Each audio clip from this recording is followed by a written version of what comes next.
I should have, had an interesting costume or something. Because I see a lot of people like regularly, so it's not really that exciting. The topic is the Emancipation Proclamation, which I think most people probably have kind of a ballpark idea about what that is.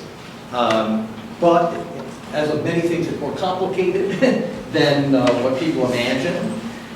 I actually didn't write the text here on this thing, but it says events leading up to the emancipation. So actually, I'm covering that. How did the emancipation contribute to the morale and unity of this great nation? That depends on what we're talking about. It certainly created disunity at the time. There was great controversy and great acrimony and conflict concerning emancipation. So it did not contribute to unity. You could argue that ultimately racial equality creates unity. It just takes another 160 years to have the job maybe done. If you watch the news, maybe we still have ways to go on that one. But I thought it was kind of an interesting question about morale and unity. The morale factor actually I'll get into because there were great fears that emancipation would damage morale in the middle of a war. That this is actually a liability to winning the Civil War. And then what was it within Lincoln's presidential powers to issue it, the legality question? And that's an interesting one too. And people have argued that kind of since the time of it being issued. That's been under contention. Was Lincoln basically violating the Constitution in multiple ways? Did he have the power as president, commander-in-chief to do that? Lincoln's kind of a pragmatist. I'd say that he would say, well, I did it. Lincoln does other things that technically he's not supposed to be able to do either. And so that question, you can go back and forth with whether really the legality question matters so much. Lincoln would have said that if the North doesn't win the Civil War and the country falls apart, it won't matter what he did, because he'll probably be in exile somewhere, and the United States will no longer exist. So Lincoln, I think, looked at it in terms of the dire consequences of the war going the wrong way, the Union being destroyed, and what would follow. And then finally, how did it affect the Civil Rights Movement? And fundamentally, without emancipation, there is no Civil Rights Movement. I mean, you have to get past slavery. What Lincoln does is part of a whole series of events that lead us toward the end of slavery.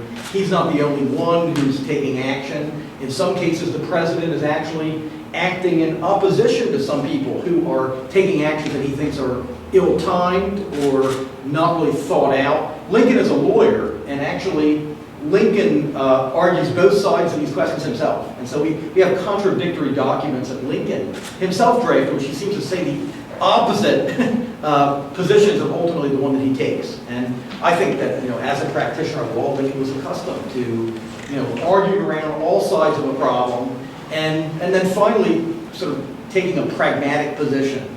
But I'm not sure Lincoln really believed in the absolute correctness or truth of much of anything. I mean, reality is too complicated in many circumstances to say with absolute certainty about things. He could make a good argument, though. So, there's no clicker, so I'm going to have to go over here and do this manually, but it works. First of all, Emancipation Proclamation. If you typically ask your students, what is it? They'll say, Lincoln freed the slaves. And that's true, but the Emancipation Proclamation occurs in a couple of stages. First, in September of 1862, the president announced he was going to free slaves at the beginning of the following year, or the next year, if the states in rebellion did not rejoin the Union and stop fighting against the government. So initially in September of 62, nobody gets emancipated. It's like in the future, next January I'm going to do it. Then if you look at some of these newspaper articles, you'll see this is from January 1st, Emancipation Proclamation, all the slaves in rebellious states declared free. So in rebellious states, not in other ones. Also, Tennessee and portions of Virginia, Louisiana accepted. That's because Union troops occupied those areas at that time, so they're not technically in rebellion. So not everyone is going to be affected by the Emancipation Proclamation. Only states and areas in rebellion. And keep in mind, those are the areas that the federal government does not control. So no one's going to get freed immediately at all from this. So a lot of people, I don't think they understand that Lincoln's measure doesn't free anybody immediately. And interestingly enough, in the border states, where you have loyalists, people who are on the side of the Union, some of whom are slaveholders, many of them continue to own their slaves all the way until the end of the war. And for example, Ulysses S. Grant's wife, Julia, owned a slave as a personal servant. And so throughout the Civil War, Julia Grant owned a slave who continued to be enslaved while her husband fought for the Union and ultimately won the war.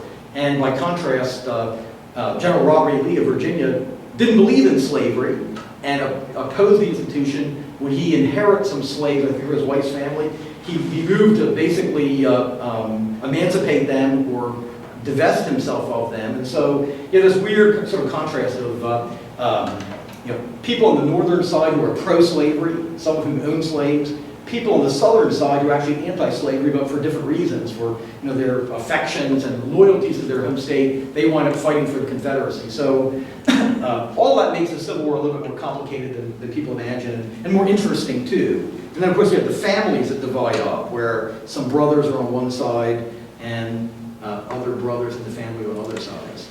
I just put this up here because I think these documents are cool. There's like sort of like the official, what I guess is the official copy of the Emancipation Proclamation, which is written in very beautiful letters or beautiful penmanship. That was probably done by a professional calligrapher, or Lincoln had two not servants. We're talking about slavery. After a long day of teaching, your brain starts turning to mush, incredibly, and your feet start hurting. Lincoln has two secretaries, and both of them write a lot of the documents that ultimately he signed. So it's not that Lincoln didn't, claim the nice version. This is in his handwriting, and you can see him striking things out. Lincoln didn't just wake up one morning and decide to issue the Emancipation Proclamation. This is something that had been in gestation for a long time. He had worked on the text for a long time, literally walking around with the copy in his pocket, apparently, or in his hat. He used to store documents in his hat when he was a lawyer. So Lincoln's being very strategic about the timing, exactly what he wants to do, the limits of exactly what his policy is going to involve. And we should also say that Lincoln is not a radical when it comes to slavery and ending slavery. I think a lot of my students will say, well, what's Lincoln's position on slavery or race? Lincoln is an enemy of slavery, and then he became president. We fought the Civil War to end slavery. It's like, no. Lincoln is a moderate, meaning that he doesn't like slavery. Since early adulthood, he had come to the realization that he didn't like slavery. He had traveled to the South and seen slavery, didn't like it. Lincoln's certainly against the spread of slavery. But even during his lifetime, people misread his words. And for example, the Lincoln-Douglas debates, Lincoln gives his famous House Divided speech. He says, a house divided against itself cannot stand. People interpret that as being he wants to end slavery. No, he's saying that in that speech that the United States will become all one thing or all the other. In other words, slavery abolished or slavery ever, that it can't continue to exist in this balancing act. And so Lincoln becomes president. In his inaugural address, his first inaugural, he makes it crystal clear. The South is already seceding. There have already been state conventions. Lincoln says that to Southerners, that I'm not out to get you. I have no intention of ending slavery at this time. The Constitution protects slavery, and I've just taken the vow to defend and protect the Constitution. I'm not your enemy. The South doesn't believe it, but Lincoln takes actions again and again that shows his moderation. And a lot of that, quite frankly, it's not about the morality of slavery. It's about politics and about winning the war. And doing this in a way that won't do more harm than good to the primary objective, which is preserving the Union and winning the Civil War. And so there are already other players on the battlefield, basically. Lincoln makes his statement in his inaugural address, And like 3 weeks later, two senators, John Crittenden and Andrew Johnson, they make a resolution on the Senate floor that's ratified by the US Senate. And it kind of paraphrases Lincoln's wording. It says, the war is not for overthrowing or interfering with, quote, established institutions. They're saying slavery. So early in the Civil War, many Union leaders noticed that Johnson's a Tennessean. He sides with the Union during the Civil War, and that's why he becomes vice president and then president. Johnson came from a humble background in North Carolina, really from sort of the bottom of Southern society. And he worked his way up to being a successful lawyer in Tennessee. And Johnson hates the slaveholding South because they rejected him. Then after he becomes president, he kind of changes his mind a little bit about that, starts liking them. But these two men, they come from border states, and their constituencies are worried about tinkering around with slavery, and they want to make it clear that that's not what the war is about. Even though Lincoln himself says this, he's not so happy about this Senate resolution because of the effect it has in Europe. In Europe, many people who had themselves assumed that the war is about slavery, when they see this and see it being passed by Congress, they say, well, you know, then it's not really a moral issue. We're free not to side with the Union. And maybe we can side with the South because slavery is not really on the table. And so this kind of actually creates a door, a way out for people in Europe who would like to see the United States break apart, but they're worried about slavery because they know that many Europeans wouldn't countenance supporting the South in the Civil War if slavery is on the table. The Secretary of War, Simon Cameron, those guys are basically border states. Kentucky, Tennessee, those are slave states. Cameron is a Yankee, I believe, from Pennsylvania. And as Secretary of War, he delivers a report to Congress at the end of 1861. And kind of written into this report, he says, and as Secretary of War, I authorize the freeing and arming of slaves that cross over Union lines. You know, in other words, we're not going to actively go and try to free slaves across the South per se, but if slaves encounter the Union armies where fighting is occurring, we will free them and arm them and put them to work fighting for the Union. Lincoln immediately reacts to this by rescinding those words, saying, no, you don't. And again, it's not that Lincoln likes slavery, it's that he sees this as political dynamite. Lincoln has to hold together the North, including diverse groups, including people in the border states. And the other thing I think is that Lincoln questioned whether a Secretary of War had the power to do this. And the lawyer kicks in. It's like, wait a minute, is this legal? I'm not sure. We better not go there yet. But these kinds of things do raise a question of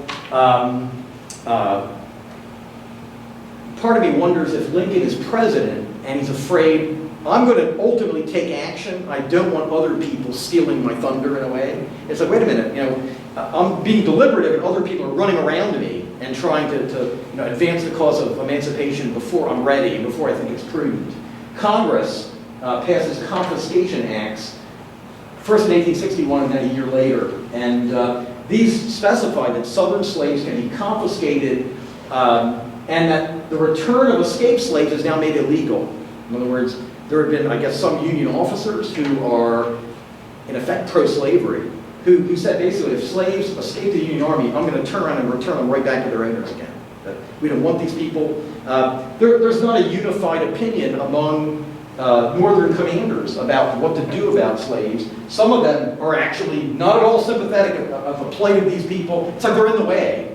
They're gumming up the works. I'm trying to run a war, and these people are showing up with their children and non-combatants. They're not really an asset. Therefore, Congress attempts to step in. And keep in mind that Congress, at this point in time, is primarily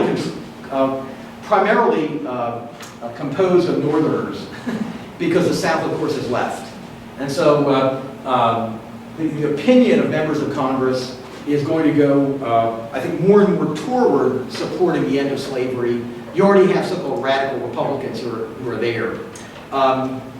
First in Virginia, and then down Louisiana, more infamously or famously, depending on your point of view, Ben Butler is a major general in the Union armies.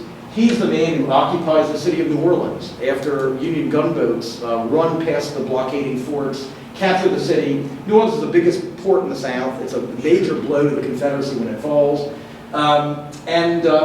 Butler, among other things, is accused of stealing silverware from Southerners. They call him Silverware Butler. Also, Union ladies were insulting Union soldiers, sometimes like catcalls, spitting on them or whatever. Butler said, anyone who does that shows disrespect to the flag or to Union troops in uniform. These women will be arrested and treated like ladies of the town.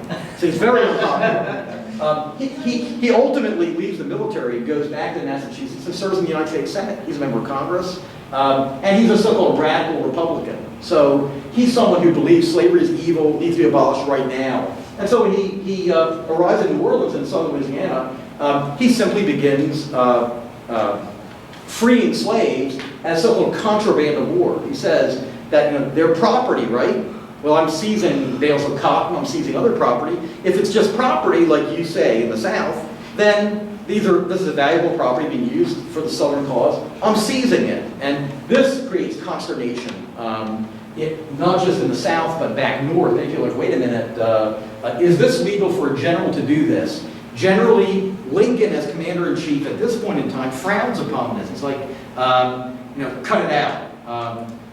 Butler, though, is a politically powerful person, so Lincoln doesn't want to tangle with him so much. These two other Union commanders kind of do the same thing. John C. Fremont is in Missouri, so not that far from where we're at. Fremont is basically anti-slavery. He begins freeing slaves and issues a proclamation. Lincoln basically quells the proclamation and then reassigns him. So he loses his job over it. David Hunter is down in South Carolina, Florida, in the Southeast. He does the same thing, starts freeing slaves. And again, Lincoln is trying to tread lightly on this issue at this point in time. He's not sure what he wants to do. He knows he wants to get reelected. And this is, you're playing with dynamite. And so Lincoln basically steps in and says, no, I'm not sure this is legal. I'm not counting it. Stop what you're doing or else. So, the image we have of Lincoln as a great emancipator at this point in time, Lincoln is the stop emancipation, it's all ready for it. He's kind of playing the role of putting the brakes on, not the other way. Lincoln famously has a meeting with 5 African-American leaders in August of 1862. And he talks to them, he urges them to consider emigration to Africa. So Lincoln is now, he wants to end slavery, but he's not sure that he wants millions of African Americans living in the United States.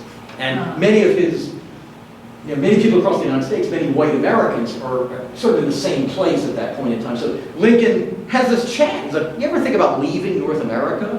And guess what? They're like, no. In fact, black leaders, across the North, including Frederick Douglass, roundly condemned this. They're like, you've got to be joking. And they would point out that first of all, African Americans already fought in the American Revolution, especially soldiers from Rhode Island. In the War of 1812, there's lots of African Americans in the U.S. Navy. So it's like, wait a minute, black people have bled for this country already, and it's our country. Where do you want us to go exactly? So Lincoln he's looking for measures in which he can kind of finesse the issue. That turns out to be a non-starter. I mentioned radical Republicans, and again, Massachusetts, Pennsylvania, these are Northeasterners. These people are intensifying the pressure on Lincoln and letting him know, you've got to do something because you're not going to get reelected. Lincoln actually doesn't have a lot of support in the part of the United States that he's from. Lincoln's born in Kentucky, and Kentucky is mostly voting for Northern Democrats. That's not Lincoln country, and Southern Illinois isn't either. So it's interesting that many of Lincoln's own neighbors are probably not going to vote for him for president. And so these Northerners are ratcheting up the political pressure, saying to Lincoln, we believe the Civil War should be about slavery. That kind of freedom is the ultimate cause, and you need to get on board somehow. So Lincoln is getting, he's getting pressure from the border states people, from the anti-slavery abolitionist people, and this creates acute discomfort. In April of '63, Congress emancipates slaves in the District of Columbia. They don't wait for Lincoln. They free all slaves in the district. Now that's kind of curious, because earlier in the Compromise of 1850, supposedly Congress had ended slavery in the District of Columbia back in 1850. So why are slaves back in Washington? I don't know. That doesn't make any sense to me. That was one of the, California became a free state, and, fugitive slave laws passed, a number of these provisions. One of them was no more slave trade, and D.C. was supposed to be free soil, but obviously it doesn't stick somehow. So in April of '63, Congress emancipates all slaves in D.C., and they actually paid the owners for them. So that's kind of, if you're a slave owner, you're going to lose your slaves pretty soon. It wasn't bad to be a Washington, D.C. slave owner, because Congress authorized payment, and on average people received about $300, which $300 in money back then, there were a lot of average working people who didn't make $300 in a year. So that's a lot of money in that time and place. So Congress is also ratcheting up the pressure. And so Lincoln probably realizes that I need to get a handle on this somehow, because other people, other institutions, they're getting the job done. Frederick Douglass is also putting pressure on Lincoln. Douglass develops a rapport, I don't know if really a friendship with Lincoln, but Douglass is basically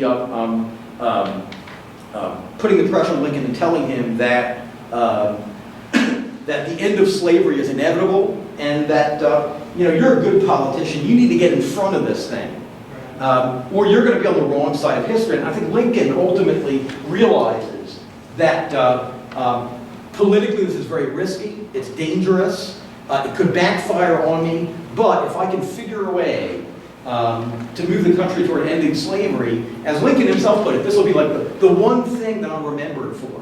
So I think of Lyndon Johnson in the 1960s. Johnson's from Texas. Originally he was like pro-segregation, but he could feel the wind blowing in the 1960s. And Johnson realizes that if I want to be a great president, I need to wrap myself around the Civil Rights Acts of '64 and '65. And then I'll go down in history as great. That's really what Johnson wanted. But you don't have to look very deep to find contradictory things earlier, where Johnson's on the other side for political reasons. So Lincoln, surely by 1863, he realizes that for a number of reasons, the time is approaching.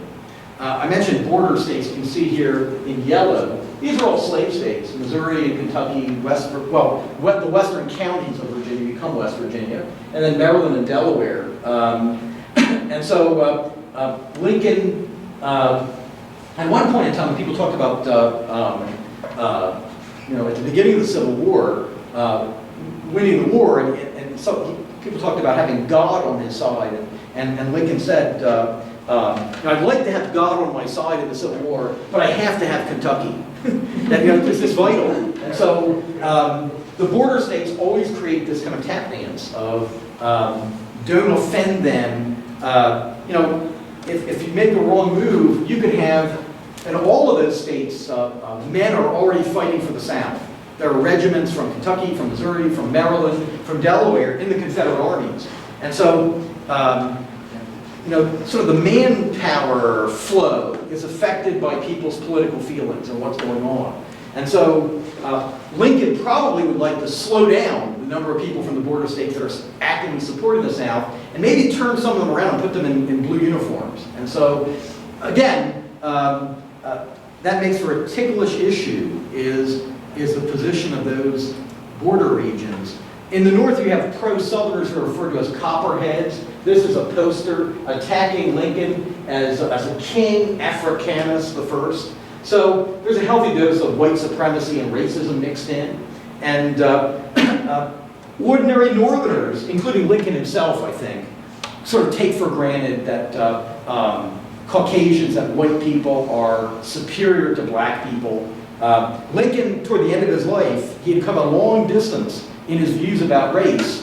And famously, Lincoln began advocating the vote for those who fought in uniform for the North and the very intelligent, not anybody else. For his time, Lincoln is progressive, but I think many people today look at Lincoln and they're kind of shocked that he doesn't think about this the way we do today. And of course, Lincoln's views on things evolve over time, and he's moving in the right direction, but it takes time. The British are an important consideration. England is flirting with recognizing the Confederacy. England is building warships for the South, so-called blockade runners, and it's almost like the submarines of World War I and World War II. The South is receiving funding and support, actually sailors, like the CSS Alabama is prowling the ocean looking for Union merchant vessels, just like U-boats during the Second World War, attacking them, sinking them, or capturing them. Well, who sails aboard the Alabama? The officers are Southerners, but a lot of the ordinary seamen are actually Brits and Scots. They're just soldiers for hire or sailors for hire. So in England, you have a split in opinion. Lower class Englishmen, working people, are hostile toward slavery and tend to be sympathetic with the North. Aristocrats, the people who sit in Parliament, guess who they admire? Southern gentlemen. They see the South as mirroring their view of kind of a feudal society, the way things used to be back in the good old days in Britain, where serfs were bent over in the dirt, and people like themselves, their ancestors, ran everything. And so there's this strong connection. Of course, Southern diplomats are in Britain constantly trying to convince the British government to officially recognize the Confederacy, and they come awfully close. It's a close call. What really is preventing the British, I think, from recognizing the South, because we should point out the South is winning the war back east for the first 2.5 years. Southern armies under Robert E. Lee, Stonewall Jackson are really pounding their northern opponents. And that makes it even more like the military realities. There you go. The military realities of Lincoln's grand armies going out and getting really circles fought around them by smaller Southern armies. That convinces many people in England that the Confederacy is going to become a reality militarily. And if you throw in the sympathizers, there's a movement afoot to basically recognize the Confederacy, and then the next step is military support. And remember, we think of England today, of Great Britain as like our '1 ally in the world. Well, back up the clock to the 1860s, we fought the Revolution 8 years against them, then the War of 1812. Most people in the United States saw Britain primarily as a long-term adversary, not as a friend. And so the South, of course, needs any friends it can get. It needs military supplies. And so militarily, Lincoln has his Emancipation Proclamation drafted, but he's waiting around, and the fortunes of war are going rather poorly. And so Lincoln really needs to wait until he has some good news as cover before he announces this thing, or the thinking goes that around the world and in Europe, people are going to see it as one last cry of desperation before the Union loses the war. That people are going to see it as a desperation measure, and it's going to sort of take the effect away that Lincoln hopes of steering Europe away from supporting the South, saying that we are fighting for freedom, we are fighting to end slavery, but still you need some battlefield victories. One person that Lincoln needs to look over his shoulder and worry about is George B. McClellan. He's the principal Union commander of the Army of the Potomac. McClellan liked to pose as Napoleon Bonaparte with one hand tucked in his jacket like this. McClellan is the upper-class son of a Philadelphia doctor. He sees Abraham Lincoln as an uneducated redneck, unqualified to be president. This guy has a huge ego, and he's also, oddly enough, basically pro-slavery. He's sympathetic with slavery. He does not believe in freeing slaves. Does not believe in racial equality. He's a Northern Democrat. He's not a member of the Republican Party. And so Lincoln has as his top general a man who openly insults the President of the United States. At different points in time, Lincoln would come to see his general, and McClellan would leave him waiting down in down in the lobby. It's like the general's going to bed. sorry, Mr. President, I'll see you later when he feels like it. And so the relation was really bad. And McClellan makes it clear that he believes that if Lincoln issues the Emancipation Proclamation, that Northern armies will lay down their arms. And he's acting like, well, and I would kind of agree with that. So, here you have the specter of your number one general, in effect, threatening to abandon the fight if you do something he doesn't like. And so McClellan is very popular in the Union Army, remarkably so because he keeps losing battles. And they still like him. He did have genuine affection for the men, but sometimes that meant that as a battlefield commander, he would not commit enough to actually win the engagements he's in. Here is a cartoon that shows McClellan between Lincoln on one side and Jefferson Davis, the Confederate president, on the other. And McClellan saying the Union must be preserved at all hazards. And then Lincoln is saying no peace without abolition. And Jefferson Davis is saying no peace without separation. So McClellan is going to run for president in 1864 against Lincoln. And he makes it clear that his policy basically is making a peace with the South and leaving slavery intact. And so the threat basically is if you don't start winning some victories and turning things around, the Union population, the Northern population, may become so demoralized that they'll accept this settlement. One thing working against that, though, is as casualties rise, I think most Northerners, the idea of giving up, once you've lost brothers and husbands and fathers, once the casualty rates are high enough, I really can't imagine that the North simply would have walked away at that point in time. But there's a real threat, and Lincoln doesn't know. Will McClellan, in effect, there were rumors that he might try to seize power. That, basically say Lincoln and the current government are incompetent. To save the Union, I'm becoming a military dictatorship. I've got an army behind me that loves me. So actually a couple of Union commanders during the Civil War make noises about seizing power. The next one is General Joseph Hooker. He made some comment about possible dictatorship. But McClellan's convinced that he's the savior of the United States, even though his battlefield accomplishments don't really back that up. So another problem that Lincoln has to worry about is fewer and fewer people in the North are signing up to be volunteers. What you see here is they're offering larger and larger cash bounties. It's like, will you serve? We'll give you money. $165 is a lot of money.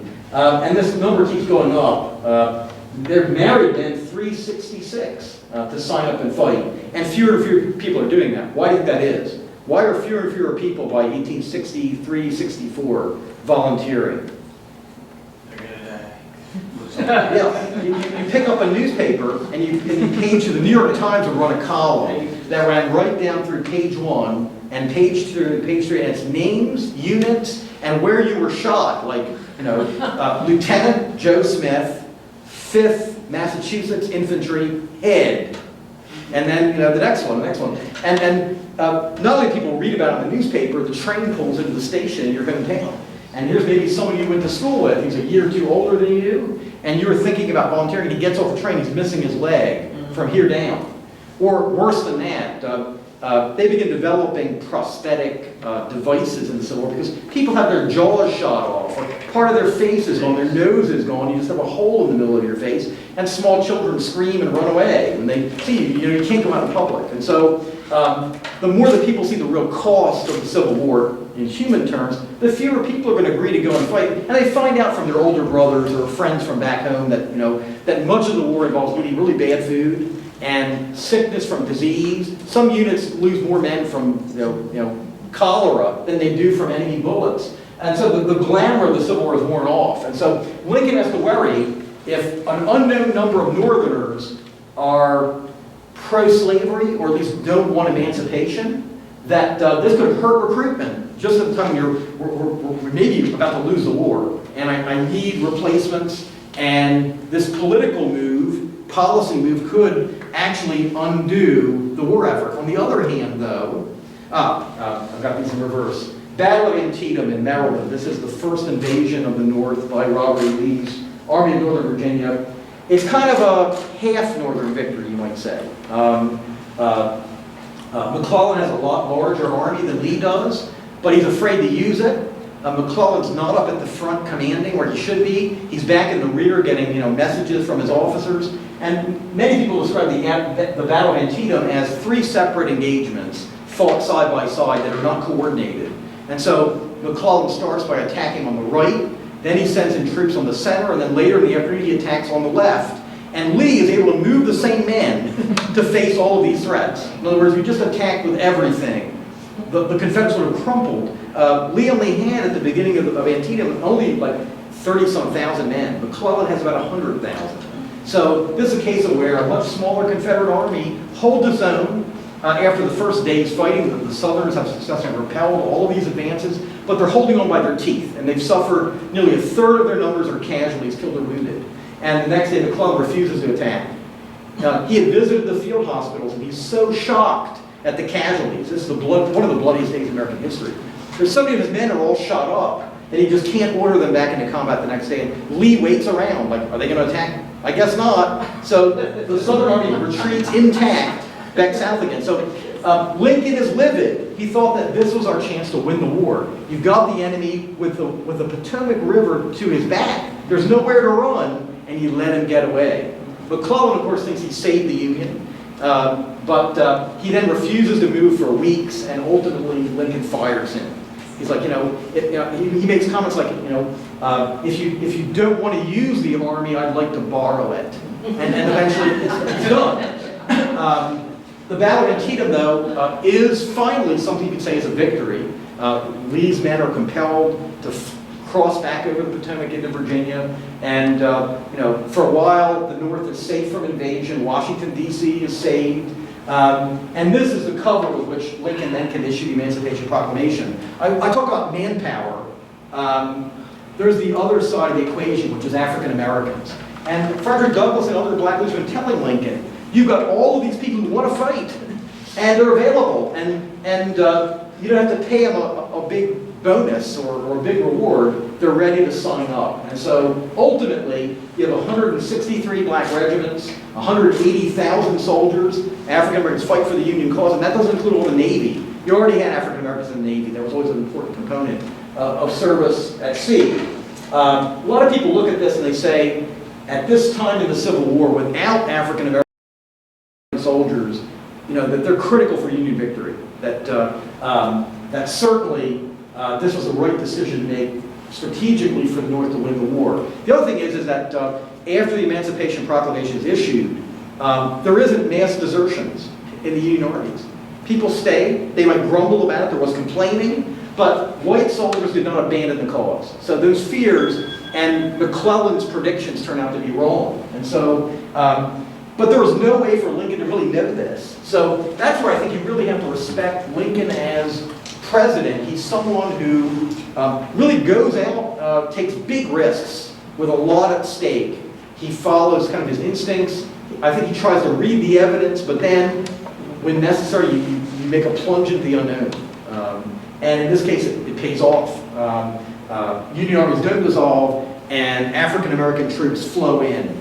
Eventually, you have Robert E. Lee, the Southern commander, begging Jefferson Davis and the government in Richmond to arm black troops for the South. Ironically, at the beginning of the war, you had black troops in Louisiana, many of them are Creoles, who wanted to serve in the Louisiana Armed Forces to fight for their state, and they were turned down. Most of those men ultimately fought in blue uniform.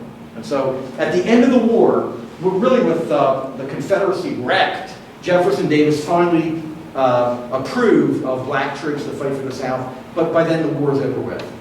It did no good. Then the question, was it legal or not? As a commander-in-chief in an emergency situation, Lincoln contended that he had the right to emancipate slaves. The question was that once the war is over with, do you have the right to take away property in wartime emergency and then permanently remove it from the owners, basically? That was the question. And what about loyalists, people who weren't in rebellion against the North but owned slaves, but maybe who live in the South? So there are these problems that I think Lincoln wrestles with. Is is this just a wartime measure? And will then, once the war is over with, will, according to the law, slaves have to be returned to servitude? Basically, I think you make a good argument that slaves in the South, regardless of whether it's Unionists who own them or pro-Confederate slave owners, that basically there's a variety of circumstances in which the government legally can take away property for the good of society. And one example would be like eminent domain. I own property, but we have to build the interstate highway system, and they're going to seize my property. They might compensate me for it at supposedly fair market value, but that kind of thing happens. During the war, the Confederate government is conscripting slaves to work for Southern armies, to perform labor. So it's clear that the other side is certainly using slaves, whether their masters like it or not. So I think under the circumstances, certainly during the war, it makes sense as a war measure, and Lincoln always backs it up by saying this is a military measure. I'm doing this as Commander-in-Chief to advance the cause of the war. I think you can make a good argument that that was sound reasoning. However, Congress backs up the Emancipation Proclamation with the 13th Amendment. So they close the case so that there's not going to be any wiggle room afterwards. And that's when you have Andrew Johnson as president, who wants to go the other way. Johnson wants basically to return everything to the way it was before the war, status quo ante, and basically put people back into slavery. So, civil rights legacy. I think that obviously emancipation is part of the progression that leads us toward the civil rights movement and toward the goal of racial equality. By itself, obviously, there's other factors involved in getting us moving forward. And the amendments 13th, 14th, and 15th make African American citizens, give them the right to vote, at least on paper. Take another century to make that real. But obviously Lincoln is not acting in a vacuum, and you have to kind of credit not just Lincoln's actions, but his supporters, the people behind him, all of the people giving him advice, pressuring him and pushing him in the right direction. But clearly, I think Lincoln the myth is different than Lincoln the man. And one of the things we could say is, and again, this is similar to the 1960s. I used the Lyndon Johnson analogy. I would say, if you fast forward to the Civil Rights Acts of 64 and 65, an important reason that Congress can be compelled to vote yes is the death of John F. Kennedy and his martyrdom. Lincoln's death, the blood of the president then, that can be put on the issue of slavery. And that gets, I think, the necessary momentum. So it's not just the Emancipation Proclamation, the fact that Lincoln dies. He gets assassinated by a white supremacist, by Lee Harvey Oswald, who publicly had said that the reason, in his writings and elsewhere that become public, that Lincoln is killed over the issue of race, and the fact that Oswald was apparently present during a speech during the second inaugural, and he heard Lincoln talk about voting rights. Good. Not Oswald. Here you go. Thank you, Booth. Yeah. John Wilkes Booth. Yeah. It's a long. It's okay. We're with it. Yeah. We're with it. Thank you. Yeah, John Wilkes Booth was a white supremacist. He leaves his diary behind. It's clear that he takes the action he does over the issue of denying African Americans' rights, and Lincoln dies at the hands of this person. And so, I think it's complicated. Lincoln's credit for advancing civil rights is partly Emancipation Proclamation, partly his other actions and statements. During his second inaugural, Lincoln talks about the cost of the Civil War and kind of the divine judgment that for every drop of blood shed by the lash, we're going to have to shed another drop on the battlefield. So Lincoln recognized the magnitude of what he's doing, but he's not a saint. He's a politician and a lawyer, and he has to kind of balance all that out. And the times. So I still give Lincoln a lot of credit. I still find him interesting and like him, but he's not a 20th or 21st century advocate of civil rights. So I think we're down to questions or comments. I try to get every logo associated with Savannah. You don't want people to go after you. Including the National Cowboy and Western. Yep. That's awesome. We gotta support our college.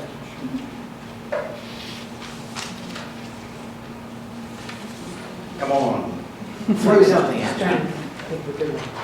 I thought it was fantastic that you said something about blacks being in all the wars. A lot of people, probably even in this area, didn't realize that. The irony of that, of course, is in the 20th century, and during the Second World War, you have debates about, will African Americans fight?